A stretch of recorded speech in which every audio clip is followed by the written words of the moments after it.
all, and welcome to 90.3 WMSC Upper Montclair. My name is Kyle Pepitone, and today I have a special interview for you. Joined with me today is legendary keyboardist of Dream Theater, Jordan Rudess. Good morning, or whatever time of day this airs. How are you doing? I'm doing pretty well. We're up in, where are we today? I just forgot. We're up in Canada today. Oh, yeah. Cool. So having a nice time up here. It's snowing nonstop. Yeah, hopefully we'll get that spring weather soon enough. Yeah, hopefully. Yeah. Can't come soon enough at this point. Yeah, I know. But to start off, you recently, as a band, released your 15th studio album, A View from the Top of the World. And after 15 studio albums, how does your writing process change, just individually or as a band, between each album to keep the ideas fresh? Fresh, yeah. Well, one thing is that we all are kind of good students and we learn a lot from album to album, just in things like techniques to make our instruments sound better. There's always new developments in technology, which not only can inspire us, but also can kind of move us in a certain direction and make things, again, sound better.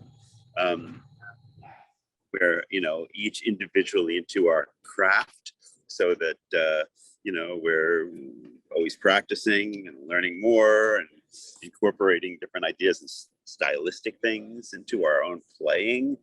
And so that kind of learning process, or that growing with time, really gives us a pretty cool way to enter into each album process with more information. Right.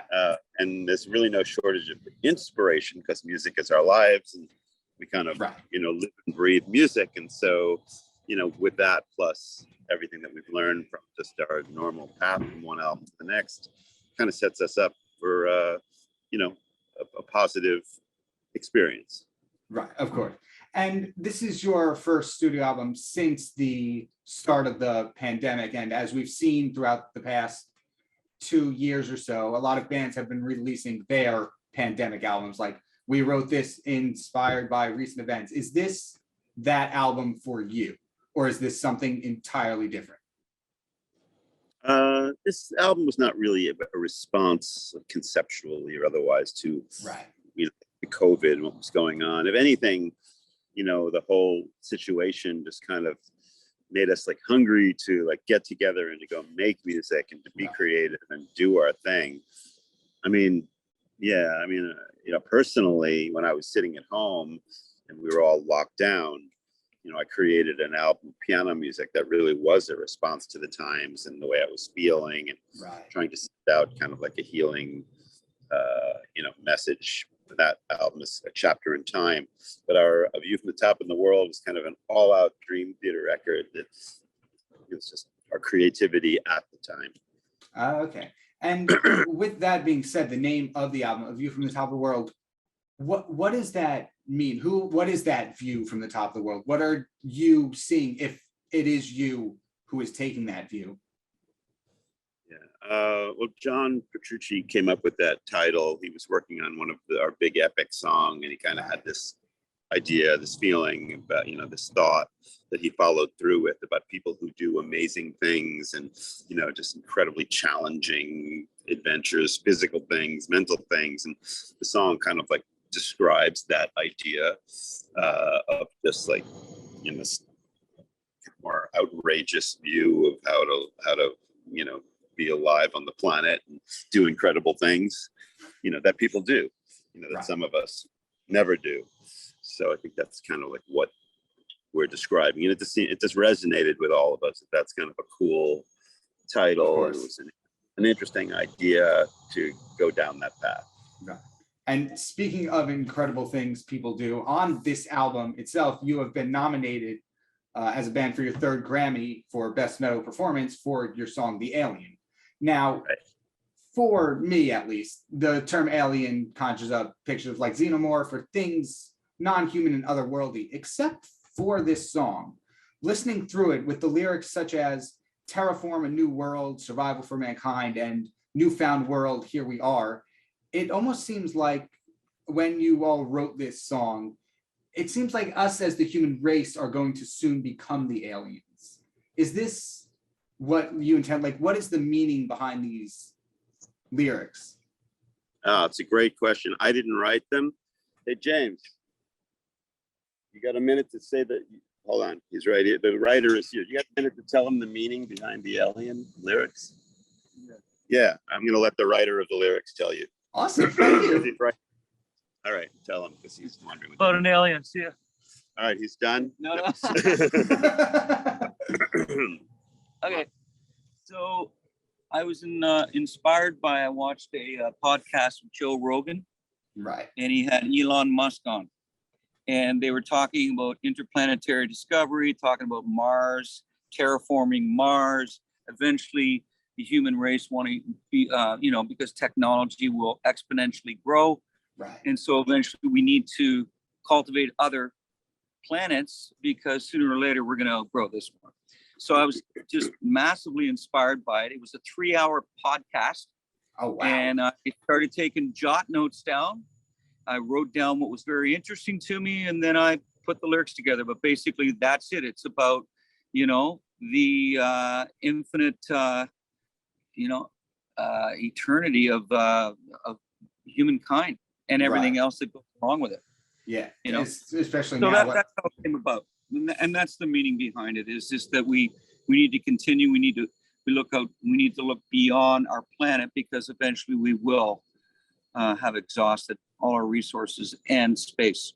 Exactly. Yeah. I listening through it, I'm like, I bet exactly this is what it's about. And lo and behold, I'm right. Right So on. There you go. That's really good. That is amazing. And once again, congratulations on the Grammy nomination. Oh, thanks. Oh, thank you. Yeah, that'll be awesome. Yeah. Yep. Cool, man. Thanks for Okay, coming talk in. to you. Yeah, there you go.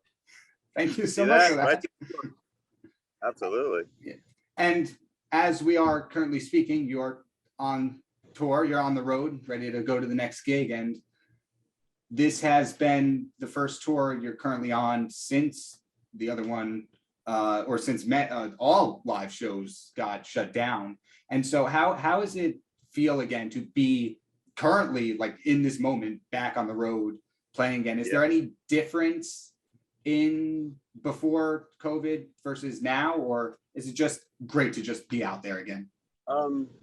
It is great to be out playing music again. It's different because, just the world is in such a strange place. And I guess I didn't really think that it was even going to happen just because everything is so messed up, but we managed to get ourselves on the road and to set rules and protocols. And, here we are up in Canada. So like the thing is happening and everybody, knock on wood, somewhere is, healthy and we're doing fine.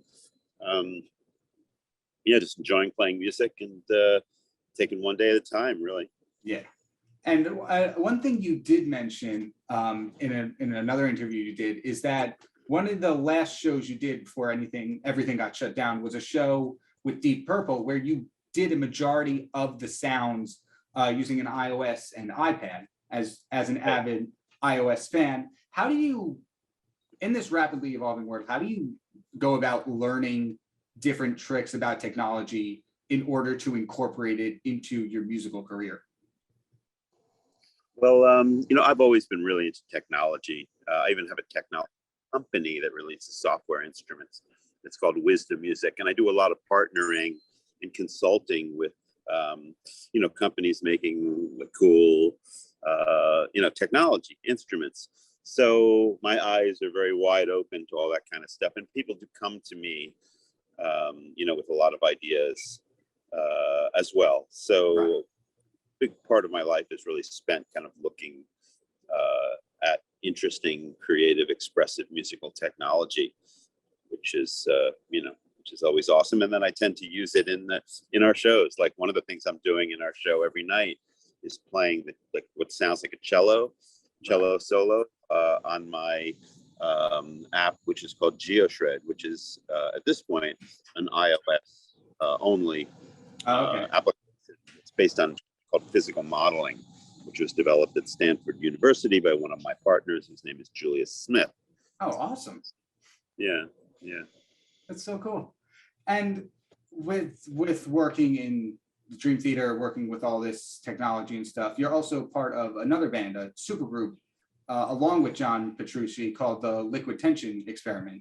How is the work dynamic different between Dream Theater and Liquid Tension Experiment, and how do the two complement each other? Yeah, I mean, Liquid Tension was actually the group I was in before Dream Theater. Right. You know, so I didn't join Dream Theater back in the earlier days. I joined Liquid Tension Experiment. Right. And that, you know, that's always been an interesting blend of musicians and people that is very kind of open to all of our ideas. And it was like the main difference between the two is that, you know, Dream Theater's, when I joined, was already an established kind of entity with a fairly not fixed, but I guess I could say set genre around them. They've released a lot of music, so you know, the idea of like coming in and doing something absolutely different because they were new members or whatever, that was not really what that was about. Although certainly I'm a composer in Dream Theater, right, and write a lot of stuff, but Liquid Tension was, first of all, doesn't have any vocals. You know, it's all instrumental, and it's just a real combination of the personalities. Like, you know, it's almost like, imagine like a soup, mix it up, mix all our ideas up, and out it comes, you know, and that's it.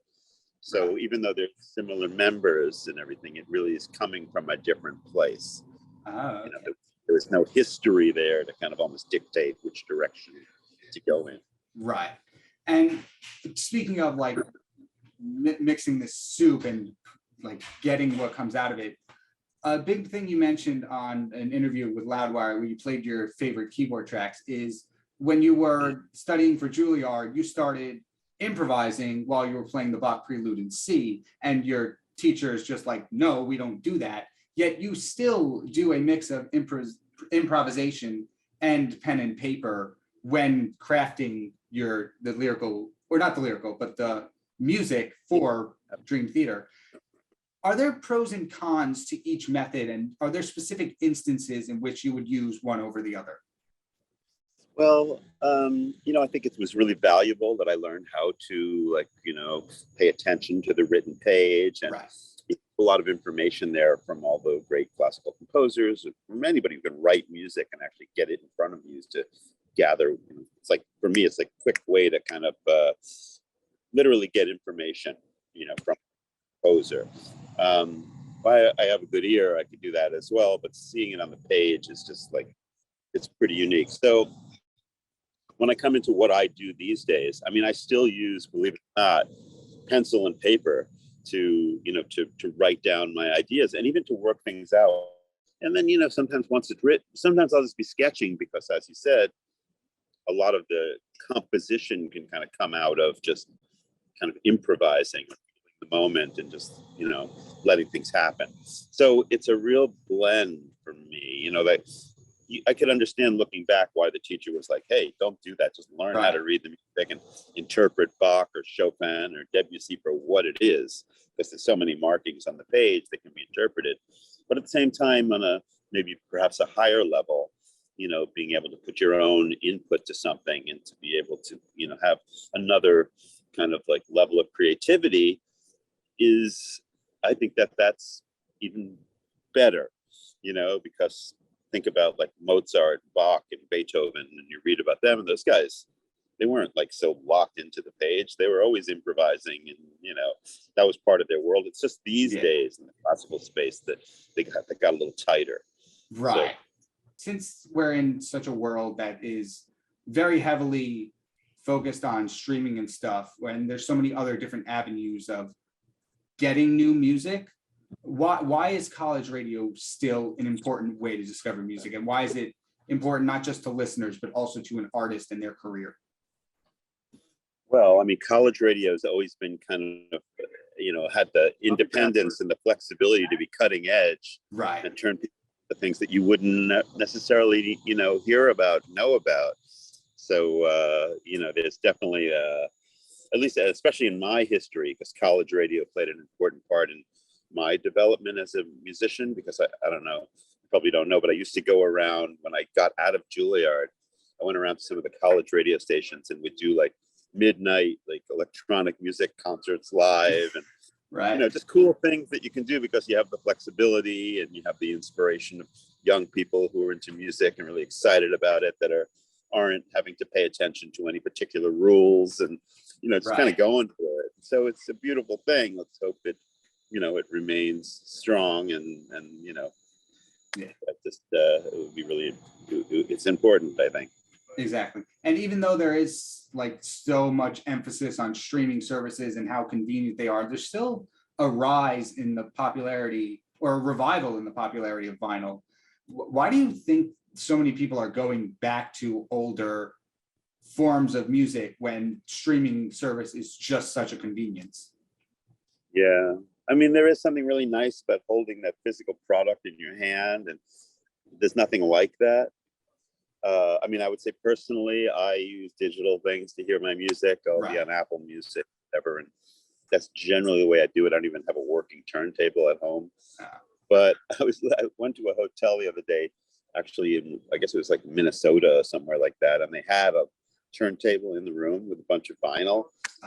First thing I did is I went over to the vinyl. I put one on. I was like, wow, this is so cool. So, I mean, it's nostalgic. I grew up with it. That was how I listened to music, was on vinyl. So for me, it's kind of, maybe it's a little bit different than for other people who didn't grow up with it. So one final question, in addition to the studio album, you've also been putting out the demo albums with unreleased music and live music as well, called the Lost But Not Forgotten Archives. What does this mean to you, and what is it like exploring those songs again? Yeah, no, that's pretty cool. I mean, it's so great to have our record company behind us to really put these out in a way that is meaningful, and for collectors, of course, on vinyl. It's special. So I mean, we had our bootleg series a while ago, but it was definitely nothing like this, where it's just really being done right with great artwork. And because, as I said, people appreciate holding on to things, and looking at art, and that's a big part of it. And we still have a lot of fans that are into that and value that. So. Right, of course.